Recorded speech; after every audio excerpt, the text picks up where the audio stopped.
So children, we are going to take up acids, bases and salts. Now when you see a chemical, you will find either the chemical is acidic in nature, or it is basic in nature, or it is a salt. Now how will you know that it is acidic, basic or salt, or it is a neutral substance? You know, or you identify with help of indicators, right? Then the function and the taste decides, whether you are using acid, or you are using base, or you're using salt. Now when you use soap, so soap has got bitter taste and it is slippery, right? And it is basic in nature. If you take acid, acid is sour in taste because it has come from word acidum.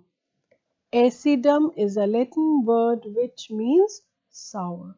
So vinegar, which you use in edible acids, then hydrochloric acid, sulfuric acid, these all acids you have studied or heard, right? So these acids, sulfuric acid or nitric acid, then you have studied or heard about citric acid.